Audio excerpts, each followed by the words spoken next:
everyone, and welcome to your first lesson, the evolution of Forex.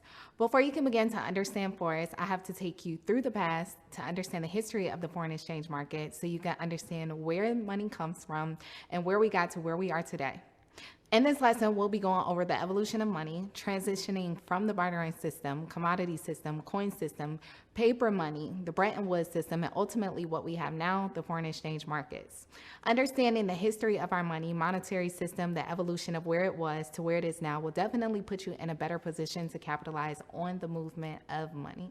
First up, we have the bartering system. The bartering system was a system of exchange between goods and services. They didn't have cash back in those days, so goods were literally exchanged by a transfer of materialistic things or items.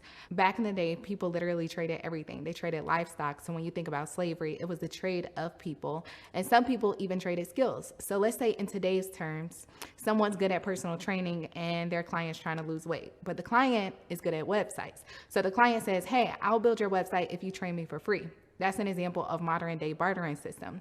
Now, in that time, you would see bartering systems in societies that did not have good economic advantage, but the bartering system failed because it isn't good for a lot of reasons. Let's say I have something that isn't as valued as something as you have. So back to the personal training example. Let's say a trainer charges $300 a month, but the website being built is $1,000 value. The trainer will have to offer 3 months of free services to equate to what the website developer is giving. That's an example of modern day bartering system, but it was the same back in the day. So next up, we have the commodity system. Now let's talk a little bit in depth about the commodity system because throughout history, there have been 4 main categories of commodities. So we have energy commodities like crude oil, natural gas, and gasoline, metal commodities like gold, silver, and platinum, livestock commodities like pork and cattle, and agricultural commodities like corn, wheat, rice, cocoa, and sugar. In slavery days, they used cotton. However, all of these commodities were traded as units of measurements. But the problem was these units of measurements go by weight. Therefore, the transportation of these things posed a problem. In today's society, we use gold, but you'll never hear someone say, hey, let me go get this bar of gold out the safe so I can pay for this and I'll be back. So clearly the commodity system didn't work and we transitioned to what we have is the coin system. Now, the coin system introduced a new idea of universal economic value dating back to 700 BC. This type of currency exchange had a large impact on all the world because it offered an easier way for exchange of goods and services. The coinage was made out of electrum, which paved the way for allowing people to trade what they needed and gave way for people to participate in the foreign trades. However, coins were extremely heavy, transitioning to the invention of paper money by way of the Chinese. The Chinese came along with the invention of paper money as notes from private institutions. These private institutions became known as what we have today, which is called banks, and paper money was given in exchange for holding gold and silver. There were huge disadvantages to paper money, such as paper money could easily be counterfeited, kind of how currency is today. And the other issue was banks frequently printed out way more money than they actually had stored in their vaults, basically equivalent to what Donald Trump did with our economy and inflation. Banks and institutions were printing so much money that it lost its value.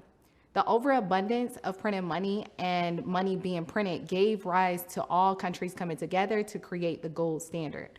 The only problem was that gold needed to be free flowing and each country had to be able to maintain the money supply to a fixed quantity of gold. So if there was going to be any type of exchanging of paper money, then they also had to exchange gold. In other words, if you wanted to send someone $50,000 in Europe, then you also had to send them $50,000 worth of gold, which made it extremely hard to create this means in all countries. As time progressed, the value of revenue deflated and countries diverted back into their old ways. This introduced the Bretton Woods system. Countries decided to come together once again to try to find a monetary trading system that would not allow countries to print money at their leisure and also have a sustainable system that would allow them to keep currency exchange rates fixed and allow them to trade things a lot easier without having to have a huge transfer of money or gold to follow. At the end of World War II, European countries were devastated, so 44 countries came together and created the Bretton Woods system, making it advantageous to anyone who decided to participate in foreign trade. At that time, the United States held 2/3 of all the world's gold, so the United States dollar was chosen to be the world reserve currency, as it is the biggest and most widely used exchange and liquid piece of currency in the world. Out of the Bretton Woods meeting came two different types of institutions, the IMF and the World Bank. The IMF's job was to regulate how much money was being printed and lending money to new countries to prevent it from devaluing. The central bank's job was to help emerging economies build up their infrastructure and help them participate in foreign trade by lending them money. While this was beneficial, President Nixon ended the Bretton Woods system, announcing the US dollar would no longer be backed by the gold standard in 1971. The system inhibited the United States economy because there was a scarcity of gold, because many countries were constantly asking for gold in exchange for their currencies. This transitioned to what we have today, known as the foreign exchange market.